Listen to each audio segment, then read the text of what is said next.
Good afternoon, Zinger Nation. My name is Logan Ross, and I'd like to welcome you to Moon or Bust, your home for all things crypto at Benzinga. I am solo running the show today. Ryan is not here, so instead we're going to get Chris Katje from the roadmap to come chat NFT news with us, talk about some of the interviews he's done before, and then we also have our special ops reporter, Justin Roberti, coming in to talk about his interview with Andrew Yang yesterday. We're going to talk about regulation, adoption, macro trends, all of that. So stay tuned, smash the like, let's get it started.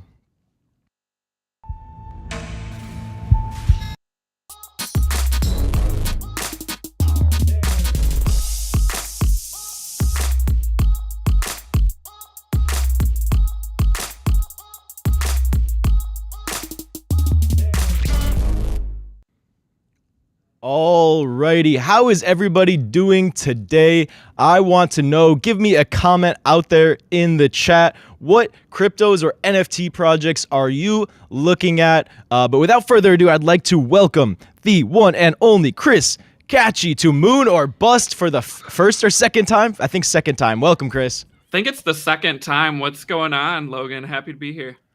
Yeah, thank you for joining us today. I'm very excited to hear about all the NFT news you've been covering this week. What's the headline? What's the story of the week so far? Yeah, you know, the big story today I wrote about was another NFT project kind of getting one of these media deals, right? Or a talent representation deal as well. So the Flower Girls announced a partnership with Dolphin Entertainment. And if you don't know the Flower Girls, I mean, some big owners, Reese Witherspoon, Gwyneth Paltrow, Eva Longoria, Brie Larson, GaryVee, Brooklyn Beckham, and Time President Keith Grossman. Wow. So Brie Larson, who plays Captain Marvel, of course, in the Marvel Cinematic Universe, she even features a flower girl as her profile picture for 2.8 million followers. So, I mean, Logan, now we've got, you know, Pixel Vault getting a talent deal, Yuga Labs, the Bored Ape parent, getting a talent deal. We got Robotos and Toy Boogers getting media deals with Time. And then we've got, there's a couple more too. You know, it's just huge. And, you know, you as someone who owns like a mutant ape, right? You've got the parent company there owning, you know, this deal where maybe eventually you're going to be able to monetize your asset down the road if they sign, you know, any TV deals, movie deals, or more, you know, merch and entertainment deals. So that's a pretty big deal. And it's cool to see NFTs evolve and get heavily into the entertainment industry. The fundamentals going on behind the scenes, I think, are amazing, but the market is not really reflecting that. We've seen a lot of absurdity in the NFT market lately, from the Pixelmon release to, you know, the, what was it, Bored Punks with Antonio Brown, 100 Discords. Like, what's your take on the, you know, I guess well, I don't even know what the word, the craziness in the NFT market is right now. Is this a sign of, you know, a big swing to come in either direction? Yeah, you know, I think it's, you know, and I already see someone in the chat mentioning GaryVee. You know, I go back to when I talked to GaryVee on SPAX Attack, you know, months ago. One of the things he said was, you know, 90 to 95% of these NFTs could go to zero over the next couple of years. And I mean, as someone like me, you invest in NFTs, that's pretty hard to hear that, right? And pretty sobering to know, hey, this could be worthless someday. So I think it just keeps going to the fact that, you know, you need to make sure you're investing in the right teams. You're investing in, you know, projects that have good roadmaps. They're going to deliver on that. And, you know, a project like Pixelmon, right? 3 ETH to mint that pre-reveal. Like, you're going based off of this artwork they're showing, but there's still a huge risk involved. I mean, you had the risk that it was going to drop from 3 ETH down. You also had the risk that, hey, maybe the artwork's not going to deliver. And that's what happened. And, you know, it unfortunately kind of wiped out a bunch of money from the NFT market too. And I think maybe you see people have a little bit more, you know, concern about minting some of these bigger projects. And anytime the mint cost is over 0.1, I mean, I just feel like if you're not if you don't have huge liquidity and you're not, heavily invested in the NFT space, it's a bigger risk. Do you think this is a top signal or a shaking out of the bad projects return to fundamental strength?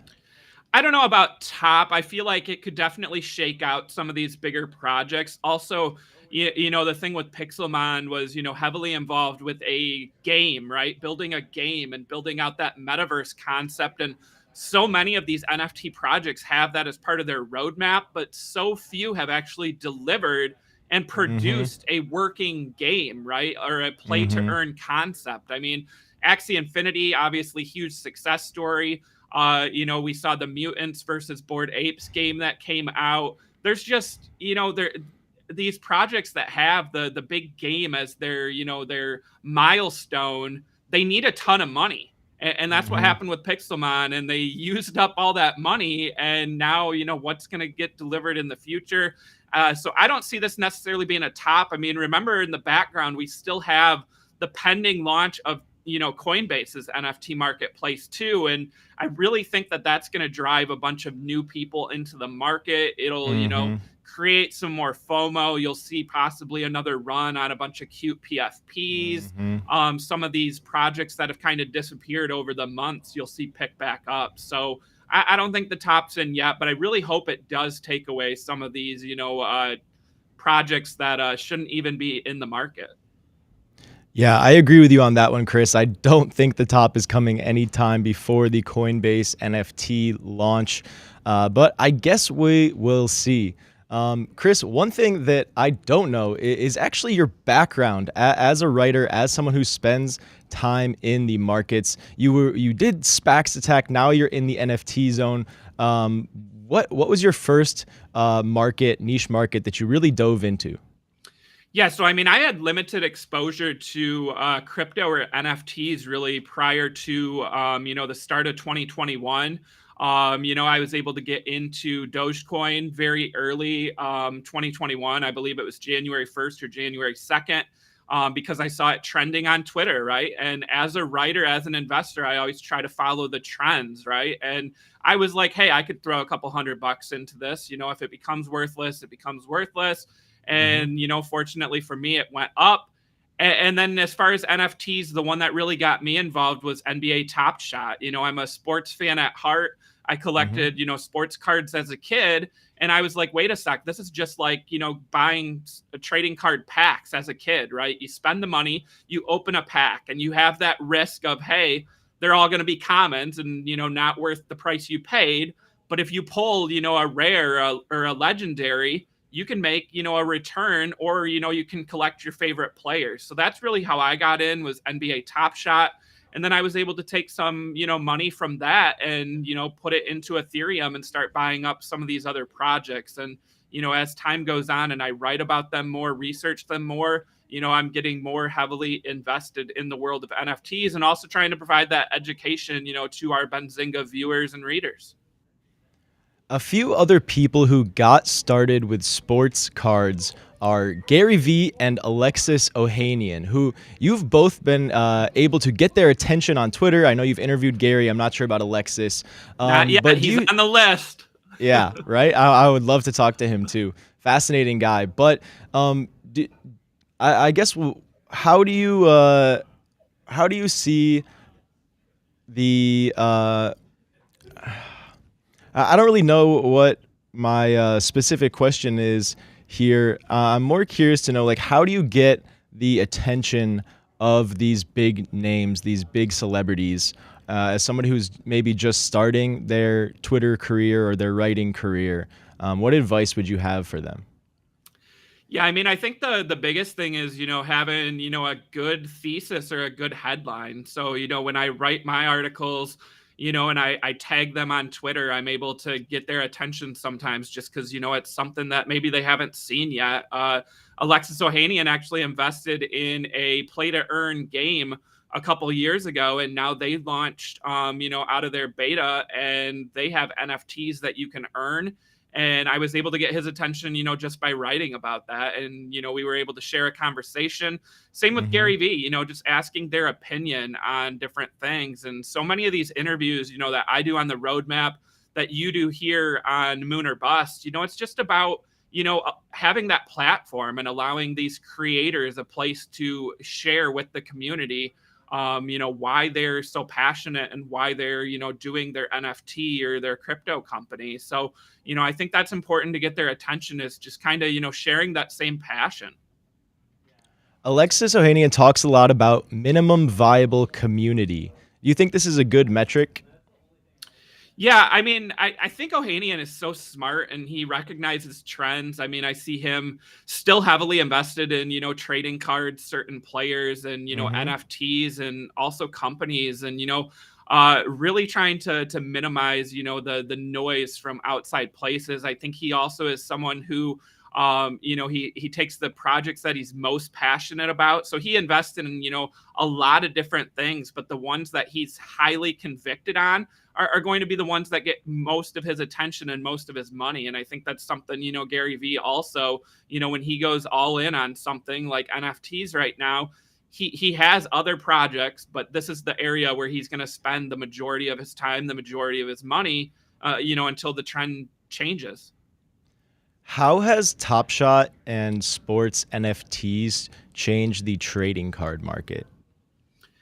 Yeah, I mean, I think they've definitely changed a lot. And you're seeing now the trading card companies really shift to that digital model. So your Tops, your Panini have also launched NFTs, although they're essentially just a digital trading card, right? Whereas Top Shot is, a motion, right? It has the video aspect to it. So, I don't think people are buying, the physical cards as much anymore. They want the digital part, where they can store it on the blockchain, or they can have it, on their computer. And also, trying to get those live moments, right? So Top Shot is all about, capturing in-game moments. And we're seeing, Tops and Panini shift to that too, where they're able to offer, a 24-hour window. I mean, I don't know if you knew this, but like when the presidential inauguration, right? There was that famous photo of Bernie Sanders sitting in the chair, arms crossed with the mittens. Well, Topps has these digital trading cards called Topps Now, and they sold a trading card of Bernie sitting there for like $10 each, and you could only buy it for 24 hours. So, there was a supply, window, and after that was done, people were selling them on eBay for, 20, $25, making a quick double. And, I don't know what they're worth now. But again, trying to capture that in moment atmosphere that, Top Shot has done so well. Do you think that the highly desirable rookie cards are more or less in demand since the rise of Top Shot and NFTs? I think your really old rookie cards are still going to be in heavy demand because there's such that scarcity, as they've gotten thrown out or damaged over the years. Your newer rookie cards, so like talking like NBA players who are playing now, I think it's a mixed bag because they have rookie cards of physical and they also have rookie Top Shots, right? So, there was LeBron James moments that were selling for 6 figures. And he's got a rookie card, a physical one that's going for, 6 or 7 figures. There's not a huge difference there, right? So, it's interesting to see the transition there of, people collecting both or really, shifting to one over the other. Yeah, it is interesting. Let's turn to some chat questions. So Zen Bullish says he's new to the crypto NFT space, and he is discouraged by GaryVee's comment that 90 to 95% of projects will become worthless. I don't think they will survive a bear market either, but I think that that's probably a good thing. Okay, so Beanie is a name that nobody talks about anymore, but one thing that he did talk about before he was deleted was that all NFTs should be free, the free NFT model. Do you think that we will see this? I mean, I suspect we'll see this at some point. Do you think it will be this year or next cycle? I think it goes back to that, talking about projects that have that high mint cost of over 0.1, right? A lot of your most successful projects have had a low mint cost. I mean, even like Mm-hmm. Bored Apes was 0.08. Mm-hmm. World of Women was like 0.07. The free mint model, I think we're not going to get 100% there anytime soon. I just feel like a lot of these artists, a lot of these teams, they see dollar signs and they want that upfront money. And if you do a free mint, you're really, really focused on secondary sales. And really, if you're building a great project with a great roadmap, ideally you're not going to have any sales, right? Because everyone's going to hold your project. So I think you got to find a happy medium. I know Beanie got deleted, but I think Beanie's coming back. I've actually talked to Beanie over the last year. And I do like the free mint model. And I think there's some value there. And there's been some successful free mints that have happened. And it's a great concept, and it's a very hotly debated topic too. Beanie said that he got lots of negative threats after posting about the free mint model, because obviously not a lot of teams love that, but we'll see how it goes. And I really think if you just focus on your product, the mint cost shouldn't matter as much. So it's just something to think about. But Yeah, well, one idea that I have, I mean, I think the free mint model is amazing for adoption, right? If somebody doesn't have any NFTs, they see they can get a free one, then they're like, sure, I'll figure it out. I'll spend the hour of my time in exchange for this NFT instead of having to pay money for it. I'd like to see more projects offer the first NFT for free, and then if you like it, you can buy more for a marginal mint price after that. I think that makes sense to me. I'd love to see that happen more. But everybody just wants to claim they have a play to earn game coming soon, and then take everybody's money on the high mint price. Not sustainable, in my opinion. I think it's another one of those too, where it kind of depends on the team, right? If you're like Cool Cats and you've already done a successful project and then you launch Cool Pets, yeah, you should probably be able to, charge for it, right? Right. If you're a team that has no experience launching an NFT, you're undoxed, a free mint might be the way to go, because then you have to prove yourself, right? You have to prove valuable to the community. But I just feel like some of these projects that are already established, they also need the money to keep continuing on. So I just feel like free mint's never going to be 100% model, but I really do think there's some value there in the future. Yeah, so are you looking to pick up any NFTs now? Are you looking to get out of any positions right now? What's your short-term take on the market? Yeah, I mean, I'm always looking. I talked yesterday on the roadmap. I actually was able to score a rare Wonder Pal, and I was able to get Congrats. on that whitelist just from a raffle, right? I told everyone Wow. about it on the show. I said, hey, you fill out your stuff on this doc, you can get entered into this raffle. It was 0.08 to mint, and I'm hoping to sell mine right now for 3 to 3.5 ETH, and then I'm gonna take that money, right, and I'm gonna buy a couple other Wonder Pals that cost less, right, because I don't need a rare one, right, but I want to be in the project, and then I'll probably get into a couple other projects that I've been looking at, over the past couple months. The price of Cool Pets has fallen tremendously because they've been so delayed in the launch of their game and the reveal of those pets. I think maybe it's worth, taking a look at that. The Doge Pound is one I've followed for months and never been able to get into. And, I feel like with the liquidity, maybe I take a look at that. They're building out a game and they've provided a launch pad to some other projects. Alien Friends, I don't know if you know that one, Logan. They actually just released their roadmap today or yesterday, and I was looking at that, because obviously we talk about roadmaps, on the roadmap, and you guys also do here. And I mean, I look at it, and they're doing this week they have a kickoff invasion. Then next week, or in April, they have an incubator mint day, which every friend owner gets one. And then they have version 2 free mint day coming up in April. They also have UFOs coming. They have merch coming. So, it's one of those projects where, and like Flower Girls, for example, Flower Girls is still like 0.56 right now. And you heard me say at the top, right, that they just signed that deal that could mean media. And Robotos has an animated show coming out. And like, Logan, I've got kids, right? And my kids, they don't know how much NFTs cost, right? They don't need to know they're hundreds or thousands of dollars, but I can ask them, hey, do you like this artwork? Or, do you think this is cool? And when they see, a project like Robotos, they think that they look, awesome. And I'm like, okay, so if they do a kids show, it could probably work, right? And, the value could increase because you're going to be able to monetize your assets in this show. So, it's just another way to kind of gauge the market. So I'm not taking my money out. I'm, if anything, getting, more in. So, I mean, I just think there's a lot of projects that are succeeding.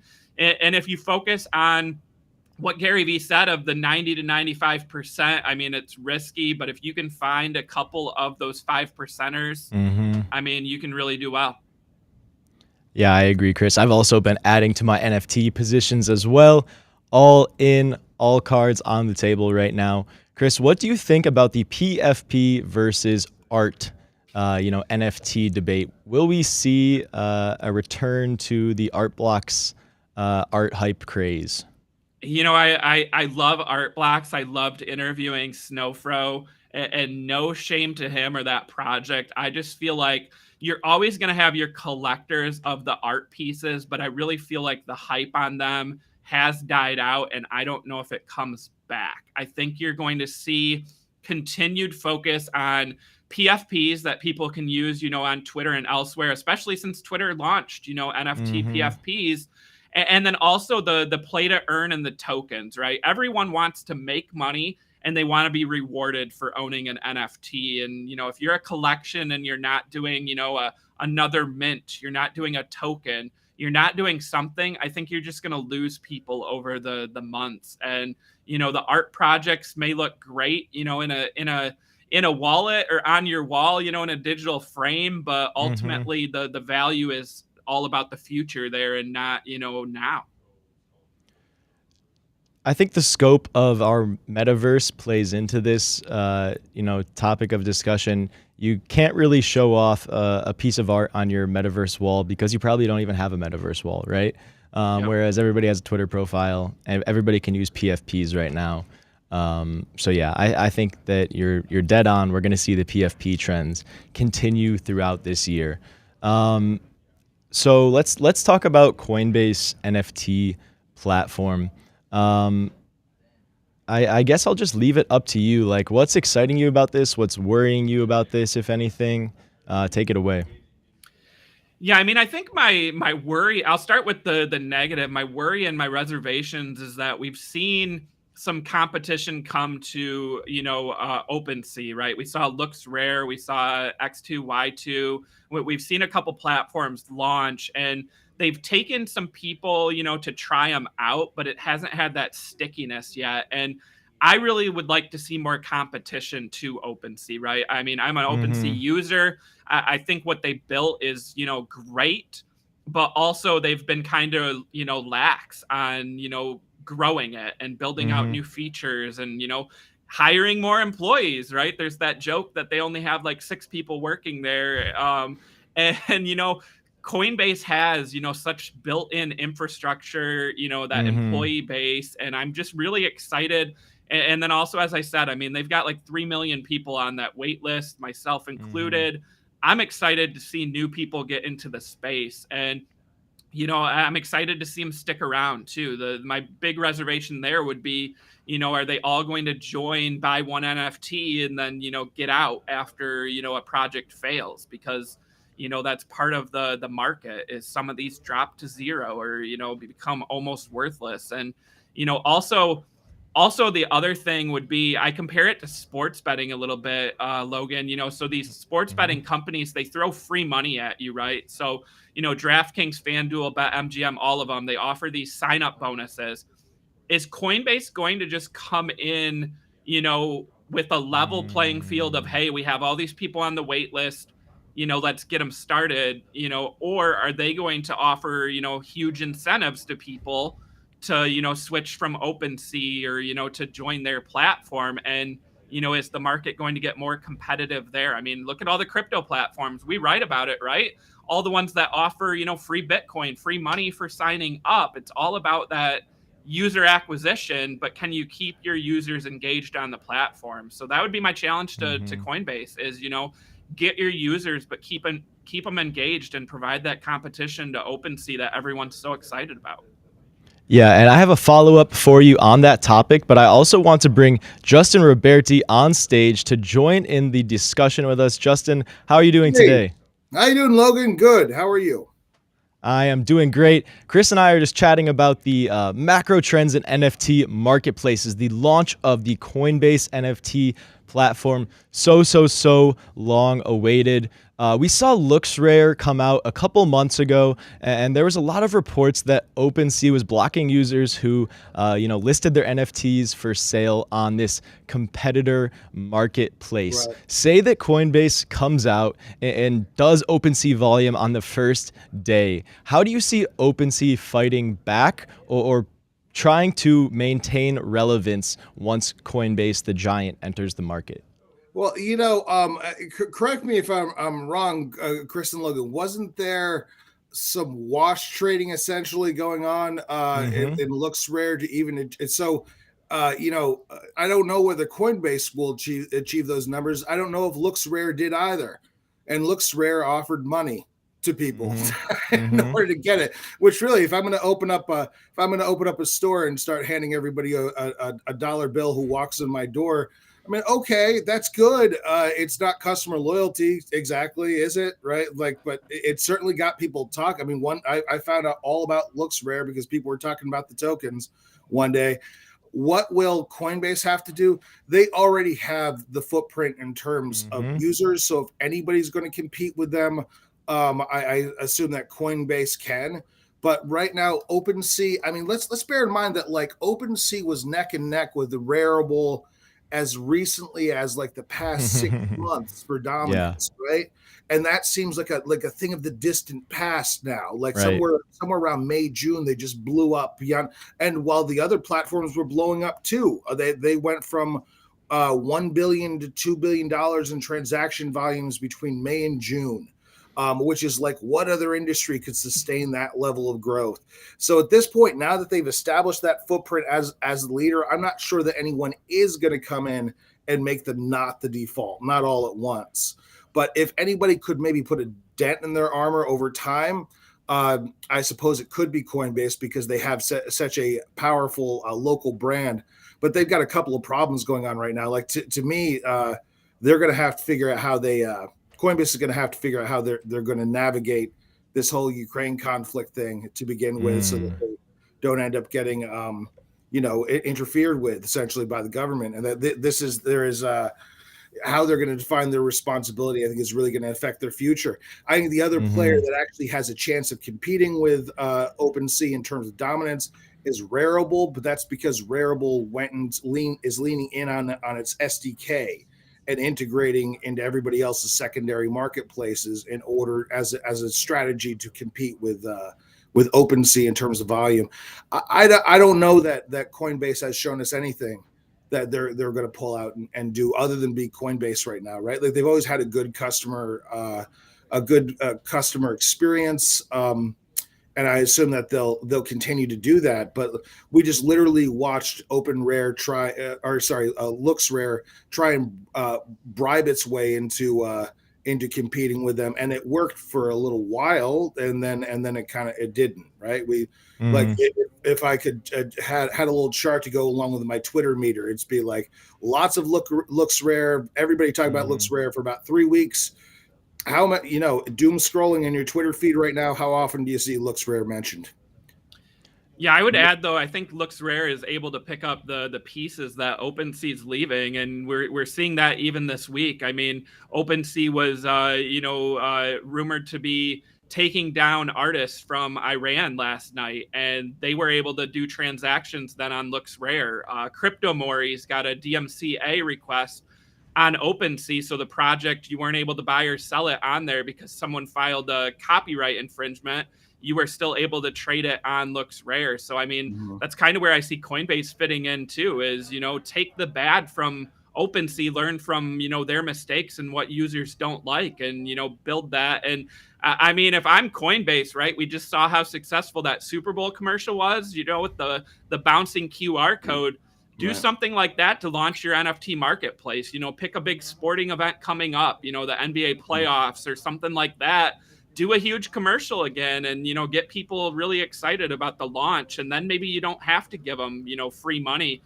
Justin, your talk about, opening a store and handing everyone $1. That's what I was saying with the sports betting companies, right? I mean, I'm a user. I signed up because it was free money for sports betting platforms, right? But when the money's gone, do you add more money and keep betting? No, you probably move on. So how loyal are your customers? Right. And if you think about it, I mean, like, consumers are creatures of habit, generally speaking. At this point, OpenSea is the default, and I don't know that it would even be a desirable approach for another marketplace to come along and try and unseat them.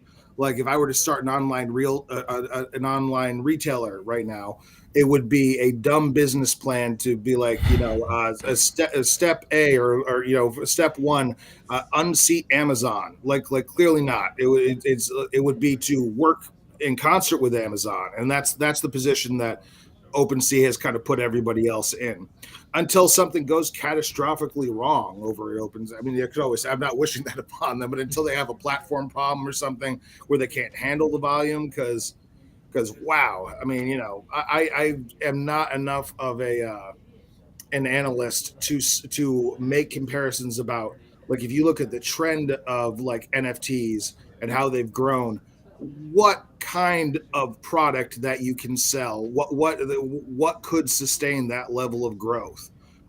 Even somebody just working off of like an ASP model where I'm just remotely serving an application would have trouble scaling like that. Zoom had to scale like that. I spoke to them about it at one point because of that amazing level of growth they had, but very few instances throughout history.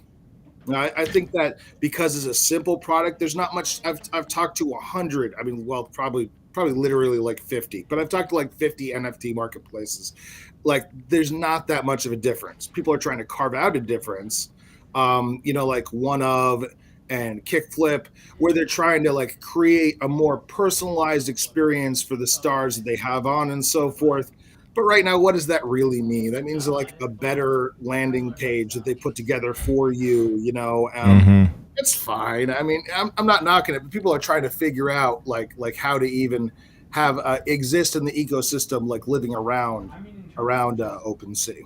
I don't see Coinbase kicking them out. I don't know, but that's just me. Interesting. Chris, I know you have to run pretty soon. One last question that I have for you is Web 2 companies entering the Web 3 space. We saw Adidas do a pretty good job at it, but one that really blew my mind was the Nelk Boys Pass. Why do you think that their audience was so ready to adopt NFTs versus, other audiences that haven't made as smooth of a transition from Web 2? I mean, I think a lot of it is your founders and your leadership teams, recognizing the trend, and also, as I said it, be highly convicted. Like, if you believe that Web3 is, here, it's coming, there's going to be growth of the metaverse, growth of NFTs, growth of coins, all this, do it. I mean, don't wait. Like, I see, a ton of companies now filing trademarks for the metaverse, and, whether or not they'll do anything with that is to be told.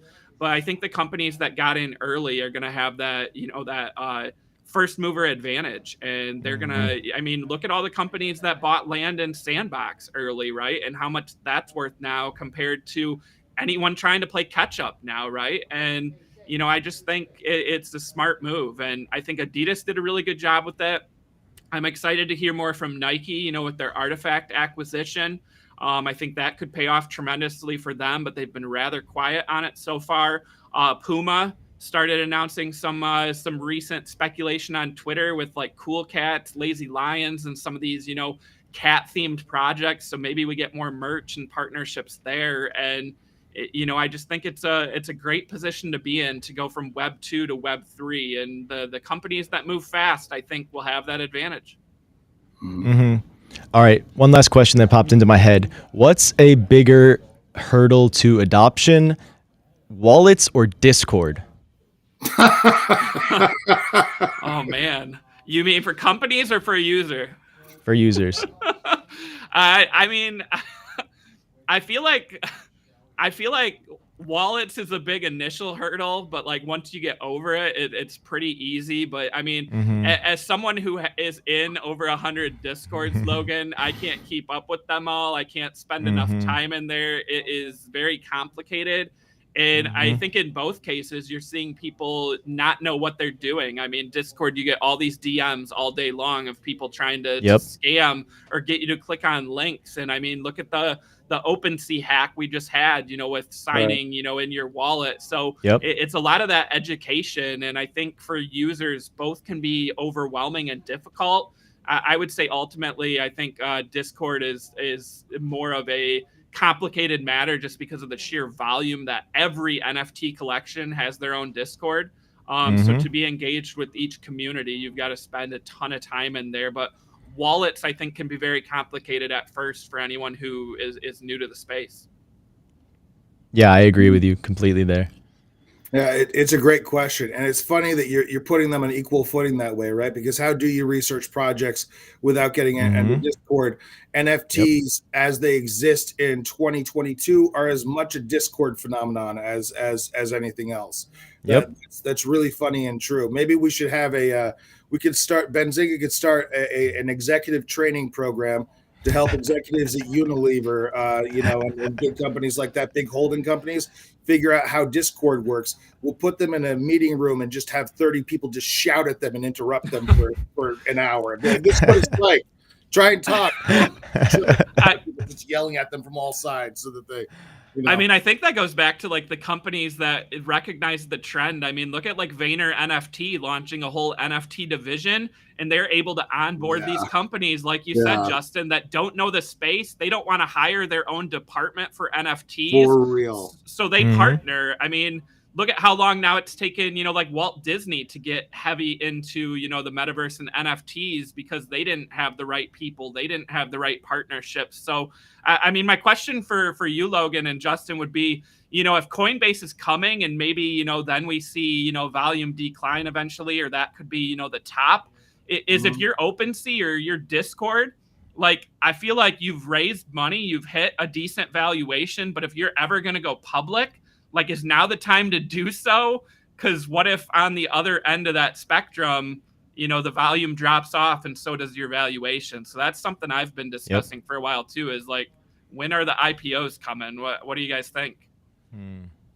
It almost has to drop off, doesn't it, Chris? I mean, like, holy cow! It seems unsustainable. It does. If we manufacture more sentient beings and they have their own currency, then we're good. Just eternal growth, which we will have entered some weird timeline at that point. But now I don't know. Like, I think it definitely is going to drop off. But at the same time, Nifty Gateway has continued to grow very respectably. Rarible has continued to grow. Like, I don't think that there's room necessarily for the 100 boutique platforms that are out there, buy sell platforms that are out there. But I think that there's room that, just like there is Amazon, but there is also, potterybarn.com, as I well know. My wife is on there a lot. But so everybody has a place. It's just they're going to have to play ball with the dominant player, in my opinion. Definitely. All right. Well, I'm going to hop, guys. It was fun. Thanks, Logan, for having me on. Thank you so much, Chris. Good talking to you, Chris. See ya. See, we've got all of these blue and purple backgrounds. Benzinga's very blue and purple background lately. It's pretty funny. Yeah, I like it. The space theme. Yeah, exactly. So, very techy. Justin, as a background, for anybody who hasn't seen your work before, could you talk a little bit about how you got involved with Benzinga, what you do, what your favorite topics to write about are? Wow, that's a great question. I mean, I write about people first and foremost, right? So like technically speaking, my category is like tech, fintech, and I was writing for Hacker Noon for a couple of years before I started writing for Benzinga. I just got to know some of the people at Benzinga, and since I was sort of able to define my own thing that I'm doing with Benzinga, I started doing kind of a column, and then more and more it got to be about interviews, which is not necessarily how it started, but it's for me, it's like I was producing documentaries in like 1999, 2000, Wow. before Logan was even born. I guess probably didn't exist yet, right, brother? You got that right. That's pretty funny. So like I've always loved interviewing, and so leaning into that has been really, really natural for me. And since that's all exclusive content, I mean, like starting last year, I've been working with Benzinga for about 2.5 years. So I've got my Friday column comes out at 9 a.m. Benzinga is gracious enough to let me make it super freaking long because like it's like 2,500 words plus half the time, so I don't have to deal with keeping everything under 700 words or something, which is good because I'm long-winded. But like, sometime at the beginning of last year, what I was originally trying to do was find influencers moving into the space. And this was pre-NFTs. So maybe it was even the year before, but I was trying to find influencers moving into the space that sincerely had an interest in crypto and find out who they are. That was kind of like the original article that I was going for. So I just started talking to people. I talked to Lala Anthony when she came along and did a little bit of promotion for Gemini, Pierce Brosnan, the Tiger King. That was kind of funny.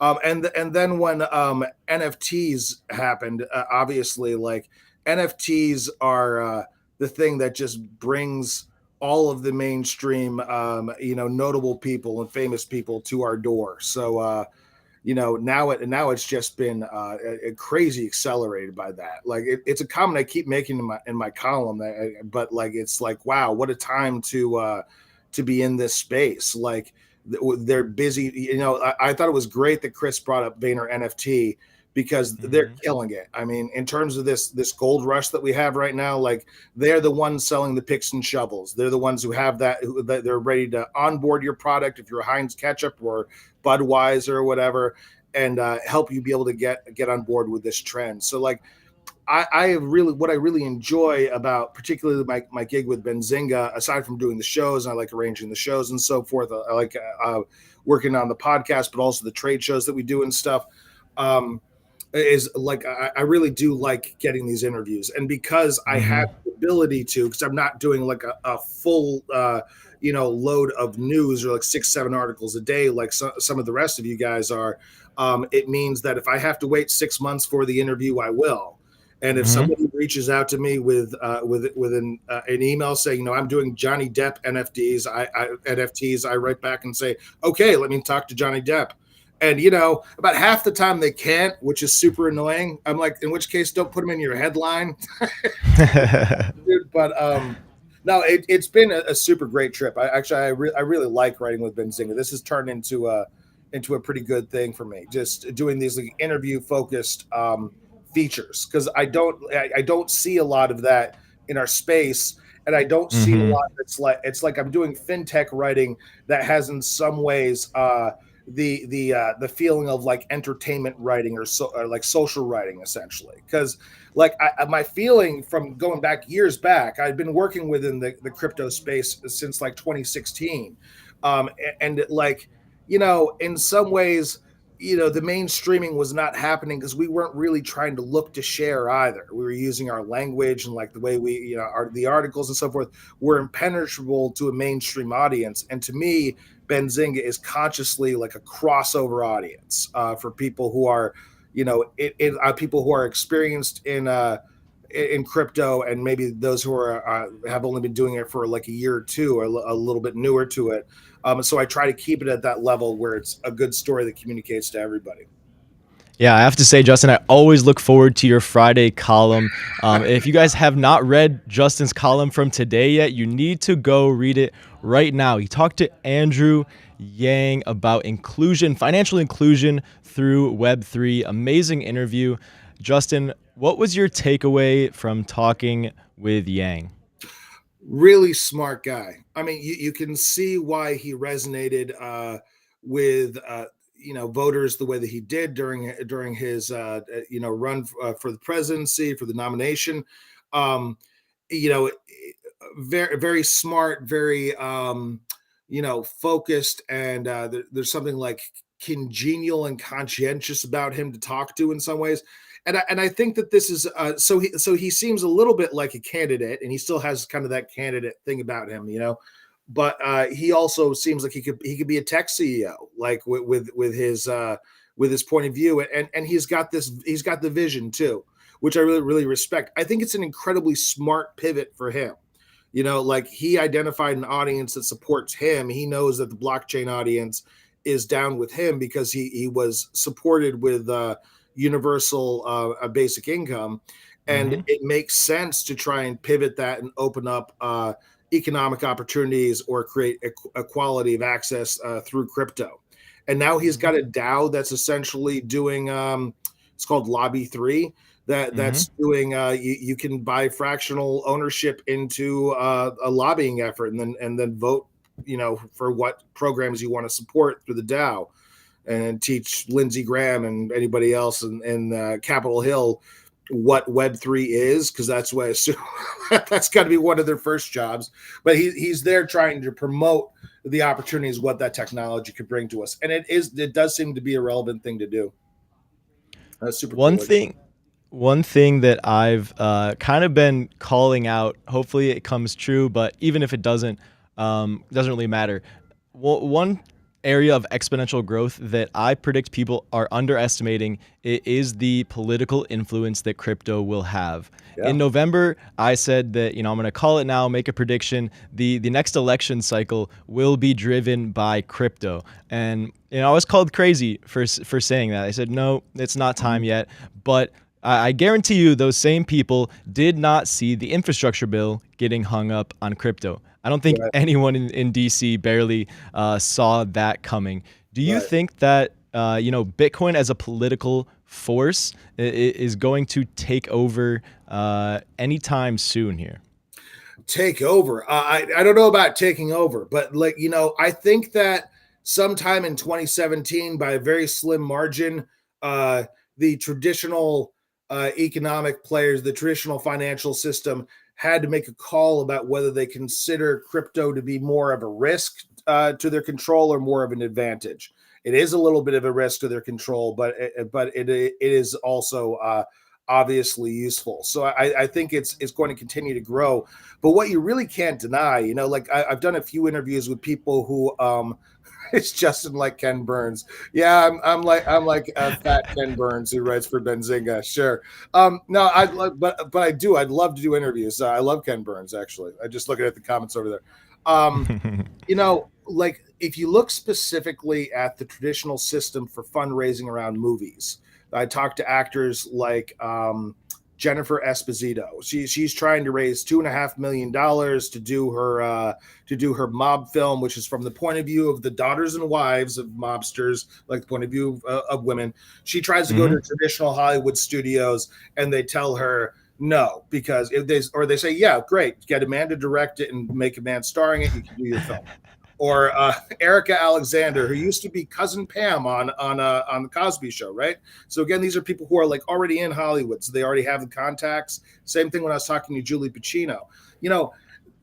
Their raise that they're looking for is not that much compared to what we're used to. $2.5 million to do your movie. Erica Alexander was told no to her screenplay, which became. Which she's doing a great series about now. I really, really, really like it. It's a great graphic novel that came out about 10 years ago, and now it's NFTs. But she was told that Black people don't like science fiction, right? And of course, she is a woman of color, so she went off and she did their own thing. It makes me respect these people tremendously, but it really draws in a sharp contrast. Like what kind of anywhere that there is a need for fundraising, which is virtually every human endeavor. Dude, $2.5 million. I've seen people with some weak sauce white papers in 2018 raise $2 million, right? And the way that these producers have to go around and grovel to the studios in order to get that money from them. So it's like in the case of Julie Pacino's recent film, she's coming out with a horror film. As I said it to her when I did that interview. it's kind of like if I had a horror movie in mind and the studios were like, nah, we're not into it. They try to tell her to put her dad in it. That it turns into the same thing over and over again, right? Which again, it's a woman focused film. It wouldn't really make sense, yada yada. It's just not what you want to hear when you go into the meetings. So she just went out and sold NFTs based on her photography. It's like changing your bargaining position in terms of fundraising. Like if you could go out and sell $1 million worth of T-shirts before you even go into production on the film. That's kind of what she did. It's such a dunk on the traditional system that it changes. It's another place where the power dynamic is changed between the studio and the creator. Because at this point, you can show, I mean, like audiences are myriad, and there's all sorts of place for different niche audiences now online. And at this point, if you can get onto Discord and go find them and in the next several years talking to them 18 hours a day, there's an audience out there for just about everybody. You should make you should do your biopic now, Logan. You should get on that before you get overly famous. You should work on it now and raise funds for it. Yeah, I'll think about it. You seem so unthrilled by that idea. I think you're interesting. I think that'd be fun. Hey, if you'll direct it, then I'm sold. Yeah, okay. I do have a background in theater and arts, and I'm also an indie game dev in some ways. So when I'm developing Ship of Heroes, which is a spiritual successor to City of Heroes. If anybody's old enough on this chat to have played City of Heroes, it had a really devoted fan base, and then they twilighted it.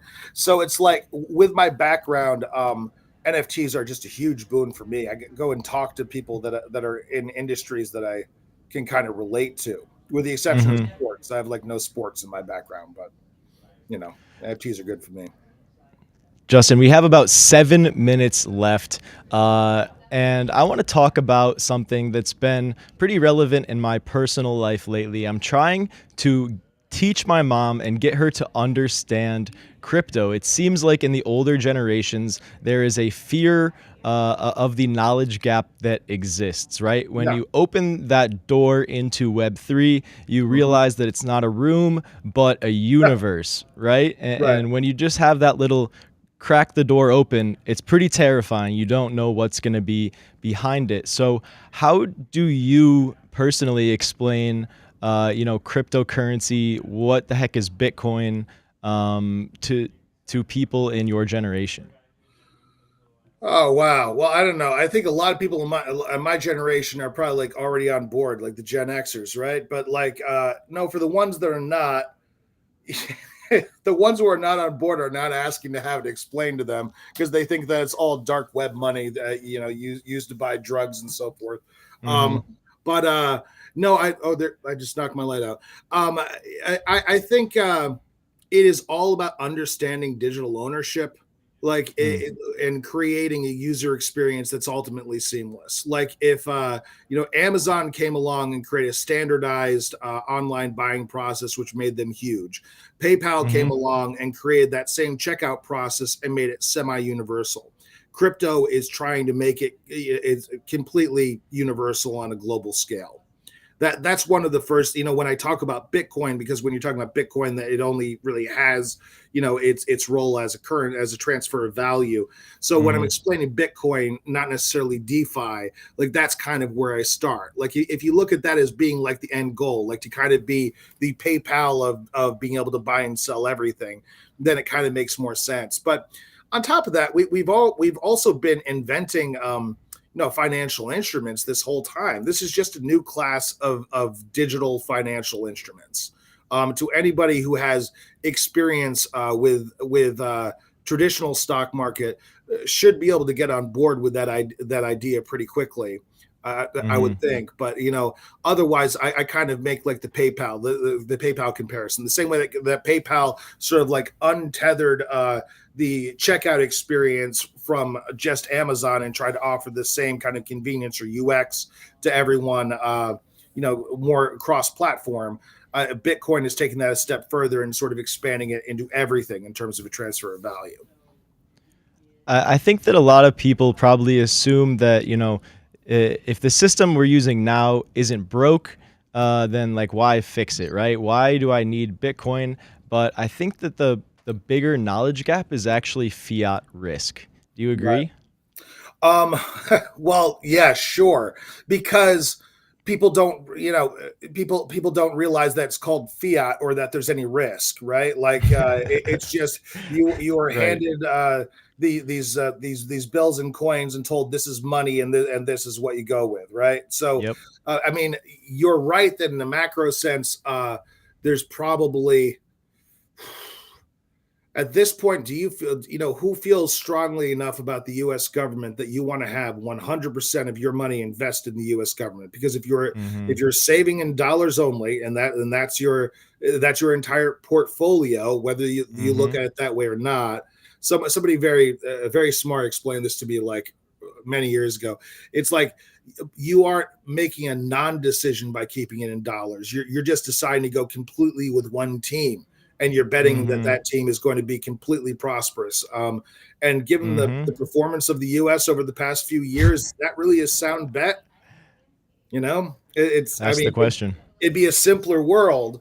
But I think like what's coming out of this, when you look at things like I got to tell Ben Armstrong that from BitBoy that Yeah. I was the one who informed him that he had become the number one influencer in crypto when they originally tabulated that, because they asked him for a quote about it. And it's because he's doing this on TikTok and stuff. He's got a pretty significant TikTok following, so it adds like 5 million to his numbers. Um, Hmm. it just goes to show that there are more and more people of all demographics who not only see themselves as crypto investors, but are starting to look at themselves as investors overall, Hmm. which is really good, because up till now the skinny about Americans is that, generally speaking, we don't save and we don't invest. Hmm. We put it into a little sock drawer, essentially, stuff it under our bed, put it in the bank, and just kind of keep our fingers crossed that that'll be worth something tomorrow. So seeing more people take more control over their financial future is like one kind of net good for I think everybody that goes beyond crypto. Yeah, and the money under the mattress has worked for quite a long time, but we've seen Mhm. nearly a decade or half a decade of zero interest rates, 30 trillion in debt now. Mhm. Uh, the money printing by the Fed last year was the most significant printing in Federal Reserve history. Right. Do you think the rules have changed now?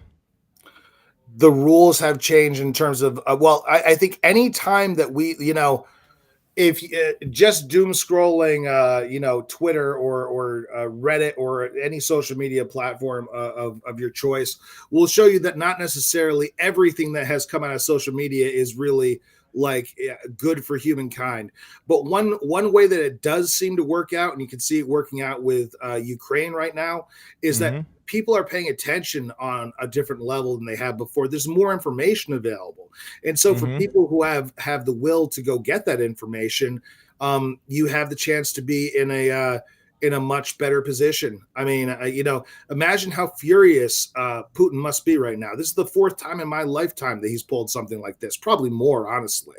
But it's the first time that social media was paying enough attention that essentially there's an outcry. So I think that they're going to have to adjust to digital ownership, and that ultimately you have a more empowered consumer out of this. But of course, as much as during the bull run everyone celebrated the participation of institutional investors, I'm going to say, as somebody who's doing, if anybody who's been doing this past the past 2 years, like longer than the past 2 years, remember when the institutional investors were kind of considered the enemy, that they were the ones who created the closed system that we were here to write our Hmm. white papers about how we were going to reinvest. So we do have to be careful about that, a threat to our autonomy coming in from all that institutional money. I mean, ultimately, what are you and I going to do to stop Credit Suisse from seizing control of Coinbase or of whatever, like being able to take a controlling stake behind the scenes in some of the biggest players? Like, there's not very much that we can do. other than have it get to be large enough that we still have kind of like a voting voice. I mean, you know, I always found that a little bit ironic as we were celebrating all the institutional money pouring in. We like to see that line go up. The graph has always got to go up, or else we're, you know, a very sad people after all. So that institutional money helps with that, but it's also us, you know, the mainstreaming of it all is kind of taking us away from some of those ideals, including decentralization. Yeah, you make a great point there, Justin. I have about a million other questions that I would love to ask you, but we are out of time.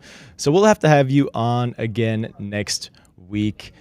Justin, thank you so much. Where can the people go to follow you, to keep up with your takes and your Benzinga columns? You can follow me at Sensible on Twitter. I think that like I'm among like the first 20,000 like Twitter users or something like that, because I'm like that old. So I have Sensible, SENSIBLE. I post all my articles on there. I mean, of course, check out Benzinga. Go to Benzinga and just keep hitting refresh. Just, you know, when you start out your day, just go to the homepage, click on a bunch of things, hit refresh over and over again. Give us a bunch of views. But yeah, no, you I guess for the most part you can find me at Twitter. I guess that's kind of the nexus of everything.